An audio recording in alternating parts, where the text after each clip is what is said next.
खुशियां बरसेंगी, वो विघ्न भी हर लेंगे।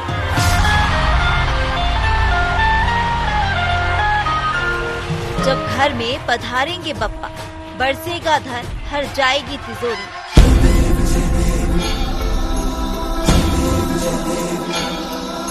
जब आपके घर में विराजेंगे भगवान गणेश, और अगर आप भी बप्पा को घर बुलाना चाहते हैं, उनकी आराधना कर सभी कष्टों से छुटकारा पाना चाहते हैं, तो बने रहिए IND 24 के साथ। हम आपको बताएंगे कैसे आप अपने घर लाएं गणपति।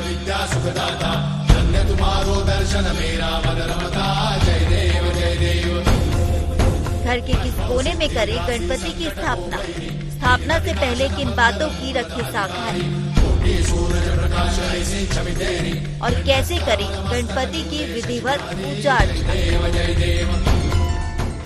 हर ओर गणपति बप्पा मोरिया की गूंज सुनाई दे रही है, और हो भी क्यों ना, बप्पा को विराजने का वक्त जो आ गया है। अगर आपके मन में भी इच्छा है कि आप भी घर में गणपति जी विराजें, लेकिन असमंजस में है कि कैसे बप्पा को अपने घर लाएं, तो आपके उसी असमंजस को दूर करने के लिए पूजा का विधि विधान सहित पूरी जानकारी बताने के लिए IND 24 आपके लिए खास कार्यक्रम लाया है। तो आप भी हो जाइए तैयार और उठा लीजिए अपने पेन और कॉपी और लिख लीजिए पूरी विधि जो आपको बताएंगे। हमारे स्टूडियो में हमारे साथ मौजूद पंडित अरविंद पचौरी जी, आपका बहुत बहुत स्वागत है। तो हमारे खास कार्यक्रम बप्पा मोरिया में आपको पूरी विधि बताई जाएगी। तो पंडित जी ये बताइए कि जो दर्शक हमारा जो कार्यक्रम देख रहे हैं, वो अपने घर गणपति जी लाना चाहते हैं, उन्हें विराजना चाहते हैं, लेकिन उन्हें विधि नहीं पता, तो वो किस तरीके से बप्पा को अपने घर लाएं और पूरी विधि विधान के साथ उनको विराजें? गजाननं भूतगणाधिसेवितं कपित्थजम्बूफलचारुभक्षणं उमासुतं शोकविनाशकारकं नमामि विघ्नेश्वर पादपंकजम। जय श्री गणेशा, गणपति बप्पा मोरिया। गणपति यानी श्री गणेश को कैसे विराजना चाहिए, कब लाना चाहिए, यह एक बहुत महत्वपूर्ण प्रश्न है। यद्यपि भगवान गणेश बहुत जल्द प्रसन्न होने वाले हैं, रिद्धि और सिद्धि के दाता हैं, पर चूंकि जब उनका त्योहार, उनका पर्व की बात है और हमारे गृह आंगन में, गृह निवास पर उनको विराजमान करना है, कोई मनोवांछित कामना से किसी इच्छा पूर्ति के लिए, तो वास्तविक उस समय हमें विशेष ध्यान देना चाहिए कि गणपति कैसे लाया जाए। शुभ और श्रेष्ठ मुहूर्त देख करके, प्रायः अगर कोई विज्ञ आचार्य मनीषी आपके समक्ष हैं, पंडित जी हैं, तो उनसे आप मुहूर्त पूछ लीजिए। यदि आप मुहूर्त नहीं भी पूछ पाते हैं तो सभी के यहाँ कैलेंडर होता है, उसमें चौघड़िया या कुछ शुभ मुहूर्त के बारे में लिखा हुआ होता है, वह देख लें। यदि फिर भी आपकी व्यस्तता है तो एक नारियल लीजिए, एक पीला या रक्त लाल फूल अपने हाथ में लीजिए, और जहां पर गणपति जी का जो है बनाया जाता है, जहां पर गणपति का निर्माण किया जाता है, पूर्व में कहा गया है कि ये प्रजापति समाज ही विशेष रूप से इसको किया करती थी, तो वहां जाइए और सब भेंट आप विश्वास के साथ, श्रद्धा के साथ रखिए, और जो भी मनोकामना है वही कर दीजिए। अपना दृढ़ संकल्प कर लीजिए कि हे गणेश जी महाराज, मैं आपको आपके इस पर्व चतुर्थी के दिवस से आपको अपने गृह निवास में विराजमान कर रहा हूं, और मेरी मनोअभिलाषित जो भी इच्छा है, जो भी कामना है, आवश्यकता नहीं कि भगवान को सिर्फ हिमांशु जी सिर्फ कोई वांछित कामना पर पूछा जाए या पूजन किया जाए। रिद्धि सिद्धि के लिए भी पूछ सकते हैं, सुख समृद्धि शांति के लिए भी पूछ सकते हैं, स्वास्थ्य निरोगी काया के लिए। तब हम वहां पर ही जब उनको निमंत्रण, आमंत्रण यानी कि लेने के लिए जाएं, तो वहां ये भेंट रख करके उनसे प्रार्थना करें। निश्चित प्रार्थना करने के तदुपरांत आप जो भी उनकी भेंट होती है, वह भेंट उन्हें समर्पित करने के बाद अपने निज निवास, निज आंगन, अपने निज गलियारे में ला करके गणेश जी को विराजमान कर दीजिए। अब बात यह होती है कि आप गणेश जी को अपने घर में कब विराजना है, तो यद्यपि जब आपने मन बनाया, जब आपने दृढ़ निश्चय किया कि मुझे गणपति की स्थापना करना है, तो वह प्रबल मुहूर्त बन गया। लेकिन फिर भी अगर आप अपने घर में भी ले आते हैं और वहां पर श्रेष्ठ मुहूर्त देखते हैं, यानी कि चतुर्थी उनका जो दिवस है, उनकी जो तिथि है, जिस दिन गणेश जी की वासना, गणेश जी की पूजन किया जाता है, उस दिन यद्यपि कहा जाए तो इस वर्ष जो है सूर्य उदय से लेकर के सिंहस्थ लग्न में समावेश हुआ है। तो सिंहस्थ लग्न बहुत श्रेष्ठ लग्न है, जिसमें कोई भी कार्य या किसी भी देव की स्थापना करना बहुत ही शुभ सूचक माना गया है और श्रेष्ठ मुहूर्त है। दूसरी अगर हम बात करें कि भगवान गणेश जी का फिर अगर प्रातः काल हम शीघ्रता से नहीं कर सकते हैं, जनमानस से ग्रह कार्य होते हैं, तो 7 बजे से लेकर के 10:51 तक जो है चर, अमृत और लाभ का चौघड़िया है। इस चौघड़िया में भी आप भगवान गणेश जी की स्थापना कर सकते हैं। यदि चेत किन्हीं कारणवश, व्यस्ततावश, आजकल बच्चों की शिक्षावश ऑनलाइन शिक्षाएं चल रही हैं, तो मध्याह्न काल में भी जो मुहूर्त है 12:51 से लेकर के 2:54 तक, आप उस समय भी भगवान गणेश की स्थापना कर सकते हैं। यदि उस समय भी चूक जाते हैं, गृहिणियां, माताएं, बेटियां कुछ गृह कार्य करती हैं, तो उसमें भी यदि चूक जाते हैं तो संध्या काल में गोधूली वेला में, यानी कि 5:34 से जो मुहूर्त है वो 7 बजे तक श्रेष्ठ मुहूर्त है। अब बात आती है कि गणेश जी की है तो स्थापना करेंगे, लेकिन कैसे? गणेश जी सदा पूर्व दिशा में या उत्तर दिशा की ओर मुख होना चाहिए या ईशान में। गणेश जी का स्थान ब्रह्म का स्थान माना गया है। देवों में प्रथम पूज्य हैं गणपति, प्रथम पूजा जाता है। जहां तक कि भगवान शिव के पुत्र हैं, माँ भगवती पार्वती दुर्गा के पुत्र हैं, लेकिन उन दोनों के विवाह के समय भी गणपति का पूजन हुआ था, यानी प्रथम पूज्य हैं गणपति। सुंदर सा आप पाटला, पटा जिसे बोलते हैं, उस पटे को लीजिए, उस पे पीत यानी पीला या लाल वस्त्र आप आच्छादित करिए, बांधिए। शुद्ध और पवित्र नूतन वस्त्र होना चाहिए। चौक जो होता है या स्वस्तिक जो होता है वो आप बना सकते हैं और उस पर सुंदर सा आसन डाल करके भगवान गणेश जी को स्थापित करिए। आपके पास कोई आचार्य हैं, कोई विद्वान हैं, उनसे मंत्रों का उच्चारण कराइए, संकल्प कराइए। यदि चेत नहीं है तो आप स्वयं ओम गम गणपतये नमः या श्री गणेशाय नमः इस मंत्र से उच्चारण करते हुए आप मन में दृढ़ संकल्प के साथ, आस्था, विश्वास और श्रद्धा के साथ, क्योंकि श्रद्धा विश्वास रूपिणो, अगर आपका श्रद्धा है तो विश्वास आपका अडिग हो जाएगा। यानी जो प्रतिमूर्ति है, जो प्रतिबिंब है, जो छवि है, वह साक्षात रूप में आपके समक्ष परिवर्तित हो जाएगी और उस बिंब में आप गणेश जी का जो है दर्शन पाएंगे। तो आपने जैसे ही उनको उस पटे पर विराजमान किया, फिर आपको ध्यान लगाना है, ध्यान करना है कि मेरे समक्ष भगवान गणेश माता अम्बा गौरा की गोद में विराजे हुए हैं और मेरे घर में शुभ फल प्रदान करने वाले हैं, अनिष्ट को शांत करने वाले हैं। तदुपरांत जिस प्रकार हमारे घर में अतिथि आता है, अतिथि को हम जल प्रदान करते हैं। आप 3 बार अर्घ के निमित्त, स्नान के निमित्त, आचमनी के निमित्त, पाद प्रक्षालन के निमित्त आप जल अर्पण करिए। तदुपरांत वस्त्र अर्पण करिए। पंचामृत अगर है तो आप पंचामृत भगवान को अर्पण करिए। इसके उपरांत जो है भगवान गणेश जी से प्रार्थना करिए कि जो भी मेरे पास सामग्रियां हैं वह सामग्री मैं आपके समक्ष अर्पित कर रहा हूं। जी सब आपने पूरी विधि बताई, लेकिन अभी भी एक असमंजसता है। मैं अपने घर में पहली बार गणपति को विराजना चाहती हूँ, लेकिन मुझे ये भी बताइए कि मैं अपने घर में गणपति जी को विराजूंगी तो मुझे क्या फल मिलेगा, क्या महत्ता होगी इसकी? देखिए, गणपति सकल सिद्धि और समक्ष मनोवांछित मनोकामनाओं को पूर्ण करने वाले हैं। अष्ट सिद्धि 9 निधि के दाता है।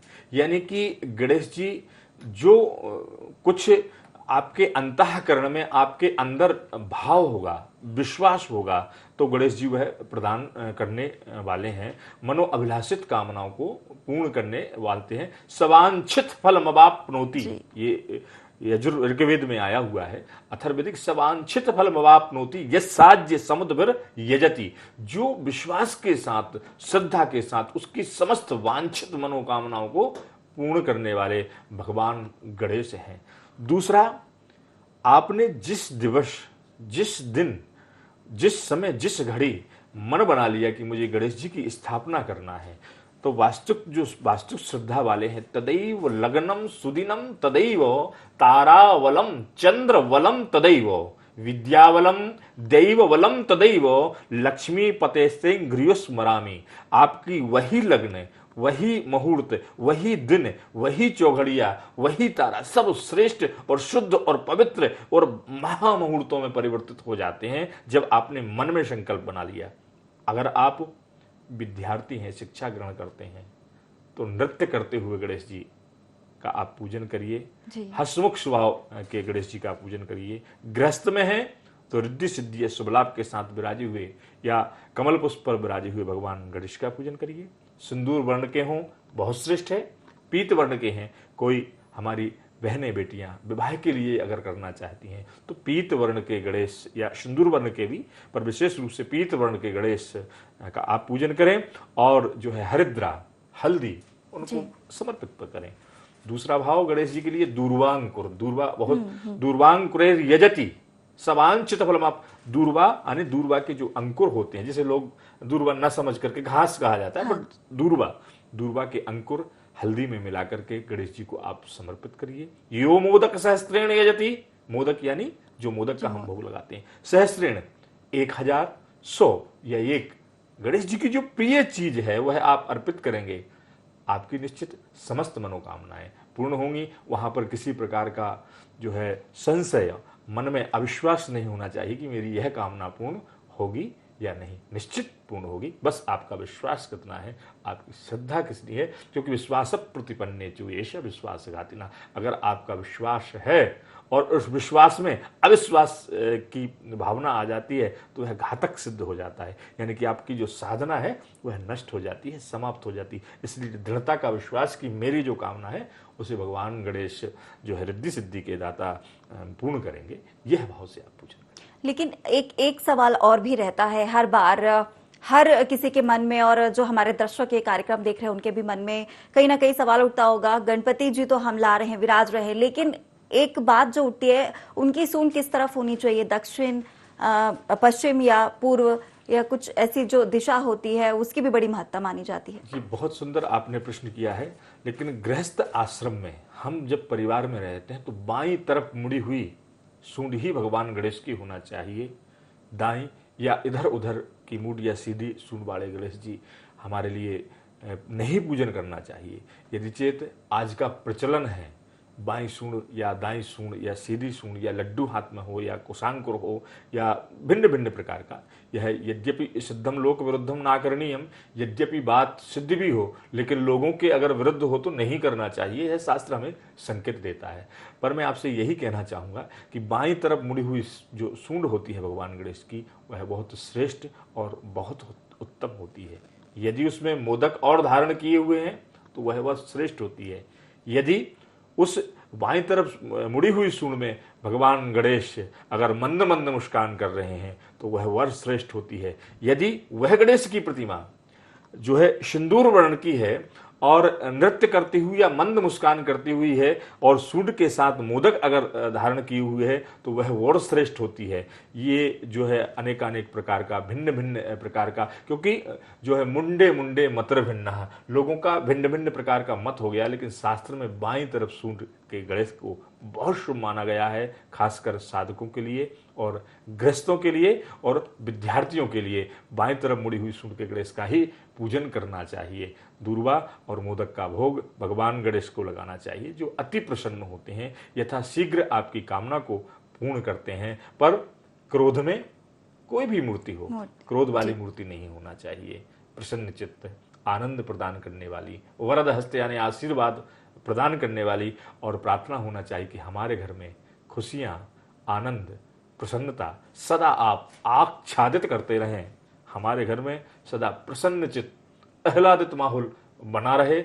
और निश्चित जब इस भाव से, प्रसन्न चित्त से आप पूजन करेंगे, क्योंकि जो आपका भाव होगा वह भगवान की पूजन में जो आपकी प्रति रुचि होगी, भगवान वही आपको प्रदान करता है, क्योंकि वो सर्वस्व दाता है, सब कुछ प्रदान करने वाला है। आप किसी एक के पति हो सकते हैं लेकिन वह जगत पति है, जगत को चलाने वाला है। चराचर अचल वितल सुतल तलातल रसातल महातल पाताल लोकानाम उपरिभागे भूरलोक वरलोक स्वर्गलोक महरलोक जनोलोक तपोलोक सत्यलोकाख, इन सातों लोकों में जो वास करता हो और इन सातों लोगों की रचना करता हो और सातों का संहार भी करता हो, वह गणेश हैं, वह देव हैं और देवों में प्रथम देव गणेश हैं। इसलिए जो आप भावना करेंगे आपकी समस्त मनोवांछित कामना को पूर्ण करेंगे। जी बिल्कुल। लेकिन जो मूर्ति है हम जब लेकर आए तो वो बैठी हुई होनी चाहिए। कई बार बाजार में खड़ी हुई मूर्तियां भी हमें मिलती हैं, तो कुछ इसका भी है कि घर में हमेशा बैठे हुए गणपति जी ही लाने चाहिए। बहुत सुंदर आपने ये प्रश्न किया है, बहुत ही सुंदर और श्रेष्ठ प्रश्न है। इसका शास्त्र में भी प्रमाण मिलता है। भगवान की विराजी हुई मूर्ति हमें सुख ऐश्वर्य प्रदान करती हैं, विद्या प्रदान करती हैं, सदगति सद्बुद्धि प्रदान करती हैं, मोक्ष प्रदान करती हैं, अर्थ धर्म काम आदि की इच्छाओं को पूर्ण करती हैं। लेकिन अगर आप व्यापार और प्रतिष्ठान में मूर्ति की स्थापना करना चाहते हैं, किसी विशेष मनोवांछित कामना के लिए, यानी कि रोग निवारण के लिए, कोर्ट कचहरी मुकदमा विजय की कामना के लिए, तो बैठी हुई मूर्ति जो है खड़ी मूर्ति बहुत श्रेष्ठ और उत्तम होती है कि जब आपको आपके कष्ट के निवारण की आवश्यकता पड़े तो भगवान गणेश तुरंत ही दौड़ते हुए धावते हुए आपकी कामना के लिए चले जाएं। अर्थात बैठी हुई मूर्ति घर में जो है सुख ऐश्वर्य समृद्धि निरोगी काया प्रदान करती है और खड़ी हुई मूर्ति जिन कार्यों के लिए, जिन संकल्प के लिए, जिन कामना से हम कर रहे हैं उन कामनाओं में पूर्ण करती है। गृहस्थ के लिए इन सब में नहीं पड़ना चाहिए, विद्यार्थी के लिए इन सब में नहीं पड़ना चाहिए और विशेषकर जो साधक होता है वही इस विषय पर जाता है और इस प्रकार की साधना करता है। यानी कि गृहस्थ खड़े की भी कर सकता है क्योंकि वह व्यापार चलाता है, और हमारे बच्चों की रक्षा के लिए तो खड़ी हुई मूर्ति का भी पूजन कर सकता है। द्वितीय भाव बैठी हुई मूर्ति बहुत श्रेष्ठ और उत्तम होती है। जी। बिल्कुल, मतलब आपके कहने का ये तात्पर्य है कि आप अगर घर पर विराजते हैं तो आप बैठी हुई मूर्ति भी गणपति बप्पा की ला सकते हैं, खड़ी हुई भी ला सकते हैं। बिल्कुल। और अगर आप किसी अपने ऑफिस में या किसी दुकान में विराजते हैं, क्योंकि हर जगह गणपति जी को विराजा जाता है, हर जगह उन्हें बुलाया जाता है, उसमें खड़ी हुई आपको मूर्ति रखनी चाहिए। बिल्कुल, आपकी रिद्धि सिद्धि यानी कि धन आता भी रहे। हाँ, व्यापार करेंगे धन निश्चित, क्योंकि रिद्धि सिद्धि के दाता हैं ये और लक्ष्मी भी इनके समीप में है, तो जाती भी रहे तदुगनी आती भी रहे, डबल आती। दूसरा क्या है कि जो आवाहित और प्राण प्रतिष्ठित मूर्तियां होती हैं या जो दिव्य अलौकिक अनुष्ठान होते हैं, उन अनुष्ठानों में एक अवधि होती है। जैसे गणेश जी का जो व्रत है, जो त्यौहार है, वो सीमित 10 से 11 दिन के लिए है। कुछ लोग 7 दिवस रखते हैं, कुछ लोग 9, कुछ 10वें और कुछ एकादशी वाले दिवस 11 दिन में जो है विसर्जन करते हैं। अर्थात उन मूर्ति का विशेष ध्यान ये रखना है कि अगर आप कोई व्यापार या अपने प्रतिष्ठान में रखना चाहें तो खड़ी जो है गणेश जी की मूर्ति की प्रतिष्ठा करें, और अगर परिवार में बच्चों के समक्ष रखते हैं तो सुंदर सिंहासन पर विराजमान पद्मासन पर विराजे हुए या अपने मूषक वाहन पर विराजे हुए भगवान गणेश की प्रतिमा का आप पूजन करें। जी, इसके साथ ही मैं आपसे पूछना चाहूंगी कि गणपति जी को कितने दिन, 10 दिन तो उनका दिन रहता ही है, इसके अलावा भी कितने दिन विराज सकते हैं? इससे कोई परेशानी तो नहीं, मतलब ऐसा तो नहीं कि हमसे भूल चूक हो जाए अगर हम कम दिन विराजो, या हमारे घर से खुशियां कम ना हो जाए, ऐसे भी कहीं ना कहीं विचार भक्तों के मन में आ जाते हैं कई बार। देखिए, यहाँ पर तो गणपति बप्पा मोरिया, आधा लड्डू चोरिया आदि आदि, जय गणेश आदि आदि के नारे लगते हैं, लेकिन मुख्यतया चतुर्थी से लेकर के कुछ लोग 5 दिवस तक विराजते हैं, कुछ 7 तक, कुछ 9वें दिवस, कुछ 10वें और कुछ 11वें दिवस। लेकिन आपकी भाव की प्रधानता, आपकी सामर्थ्यता, भगवान कभी किसी को से रुष्ट नहीं होते, भगवान कभी किसी से क्रोधित नहीं होते हैं, और अनिष्टता तो आपके घर में नहीं आएगी। आप चाहे 1 दिन विराजें या 2 दिन विराजें, आपकी भावना की प्रधानता है, पर कम से कम 7 दिवस, 9 दिवस या 11वें दिवस भगवान गणेश जी का जो है आपको विराजमान प्रतिष्ठा रहना चाहिए। तदुपरांत उसके बाद आपको विसर्जन कर देना चाहिए, वह भी शाश्वत विधि से। हवन, भोजन, प्रसादी के उपरांत आप जो है प्रसाद के साथ ही आप जो है भगवान का विसर्जन कर सकते हैं। जी बिल्कुल, लेकिन अब कहीं ना कहीं कहीं कोई भूल चूक ना हो जाए, उसके लिए क्या करना है और क्या कुछ करें, क्या कुछ नहीं करें, आप वो भी बताइए दर्शकों। देखिए, सर्वप्रथम तो ये कहना चाहूंगा कि आप ज्येष्ठता, श्रेष्ठता, मद, अहंकार आदि का परित्याग कर दें, क्योंकि भगवान छोटे और लघुता से मिलते हैं। लघुता से प्रभुता मिले, भगवान छोटे यानी लघु होने से मिलते हैं। तो आपका वहां पर मद अहंकार का परित्याग करना होगा, राग द्वेष का परित्याग करना होगा। तो आप लघुता के साथ, विश्वास के साथ जब पूजन करेंगे। दूसरा, उनको यही कहना है कि जो कुछ हूं, जो विवेक और बुद्धि मेरी चल रही है, उस क्योंकि बुद्धि के दाता हैं गणेश, तो वह आप प्रदान कर रहे हैं। मंत्रहीनम क्रियाहीनम भक्तिहीनम सुरेश्वरो यद पूजितम मया देवो परिपूर्णम तदस्तु में। साथ में यह भी कहना है, यदक्षर पदम भ्रष्टम मात्राहीनं च यद भवेत, हे परमपिता परमात्मा, मैं तो इतना तोतला हूं, मैं इतना गूंगा हूं कि अपने घर और परिवार के रिश्तों के नामों का उच्चारण नहीं कर सकता हूं। तो तेरे तो अनेक नाम हैं, तेरे तो बहुत क्लिष्ट नाम हैं, उनका उच्चारण नहीं कर सकता हूं। जिस प्रकार छोटा सा नन्हा सा बालक तोतरी भाषा में जब बोलता है तो माँ को अति प्रसन्न होता है, ऐसे ही सुगमता से, सरलता से और बड़ी धैर्यता से छोटा बन करके, लघु बन करके आप भगवान के समक्ष ये प्रार्थना करेंगे तो भगवान अति प्रसन्न होते हैं। यानी लघुता के साथ कि मैं कुछ नहीं जानता हूं, जो करा रहे हैं वह आपकी बुद्धि के द्वारा, जो प्रदान कर रहा हूं वास्तविकता सत्य यही है कि जो भी हमारे पास है वह परमात्मा का दिया हुआ है। इस सृष्टि जगत में, चराचर में जो भी है वह परमात्मा का है। तो हम उन्हीं को तो अर्पण कर रहे हैं, लेकिन पाना हमको है, उसका उपभोग हमको करना है। तो कहने का तात्पर्य कि लघुता के साथ आप भगवान का पूजन करें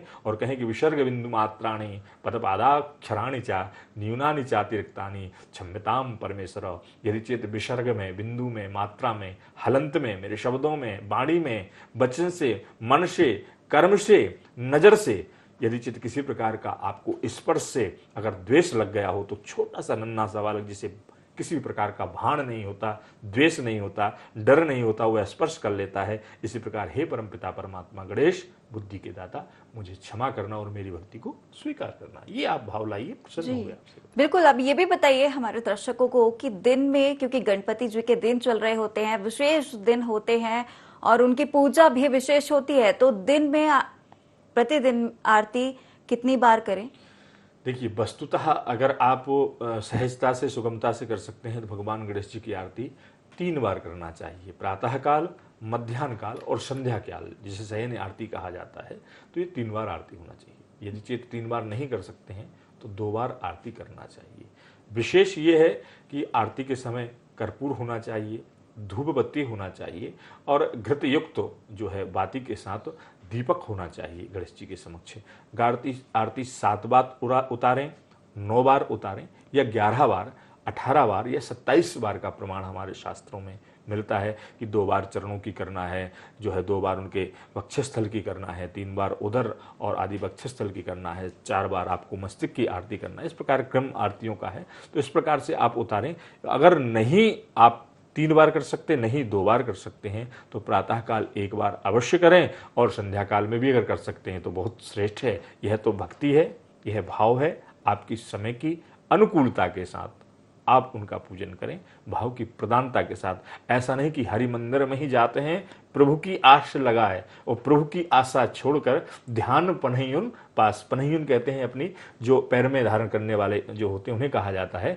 तो हम भगवान के मंदिर में तो जाते हैं, लेकिन हमारी आशा लगी हुई है, हम भगवान गणेश के घर में विराजे हुए हैं, आरती तो कर रहे हैं, लेकिन हमारा मन आपिश में लगा हुआ है, हमारा मन हमारे गृहस्थ कार्यों में लगा हुआ है। अर्थात मन की एकाग्रता, वह विघ्न नहीं होना चाहिए कि हमें आपस जाना है। अगर कर सकते हैं तो जितना जो समय उस समय में करें, एकाग्रता के साथ करें। भले ही आप आरती 1 बार करें, लेकिन भावना के साथ करें, शुद्ध पवित्रता के साथ करें। जी बिल्कुल, आपने हमारे दर्शकों को बताया कि क्या महत्ता है अगर आप गणपति जी को अपने घर में विराजते हैं, क्या फल आपको मिलेंगे, किस तरह से, किस विधि विधान के साथ आप गणपति बप्पा को अपने घर में विराजें, क्या कुछ करें, उसके बाद कितनी बार आरती करें, किस तरह की मूर्ति आप घर में ला सकते हैं और किस तरह की नहीं ला सकते हैं, किस तरह से पूजा करनी है, दिन में कितनी बार पूजा करनी है। अब बारी आती है नम आंखों के साथ ही बप्पा को विदा भी करना है, तो उसके लिए क्या विधि है? बहुत श्रेष्ठ और उत्तम। चूंकि हमने हमारे दृढ़ संकल्प के साथ भगवान को 9 दिन, 10 दिन, 7 दिन, जितने दिन भी अपने घर में स्थापित किया और उनका पूजन किया है, लेकिन भगवान गणेश की एक समय अवधि में पूजन किया जाता है और फिर विसर्जन भी किया जाता है उन मूर्ति का, उस प्रतिबिंब का।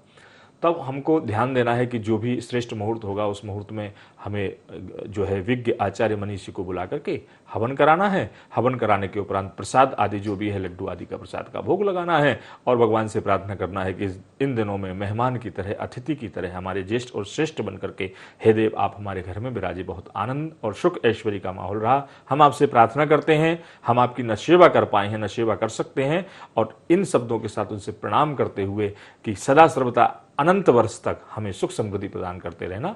हवन उपरांत दक्षिणा आदि प्रसाद वितरण के बाद आप जहां भी जलाशय हो, श्रेष्ठ जगह, श्रेष्ठ स्थान पर जाकर के विसर्जित कर दीजिए। वहां पर भी आरती करिए, वहां पर भी श्रीफल यानी नारियल की भेंट अर्पित करिए। कुछ कन्या, कुछ देवियों का पूजन कर सकते हैं तो वहां पर पूजन करिए।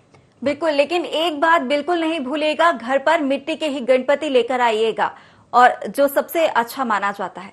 तो आपका बहुत बहुत शुक्रिया हमारे साथ जुड़ने के लिए और तमाम जानकारियां साझा करने के लिए। तो जितने प्यार से आप गणपति जी को घर विराजते हैं, उतने ही प्यार के साथ उन्हें विदाई भी दें, और ये वादा लेकर कि गणपति बप्पा मोरया अगले बरस तू जल्दी आ, इस वादे के साथ आप अपने गणपति बप्पा को विदा करें। और अब मुझे भी दीजिए इजाजत। नमस्कार।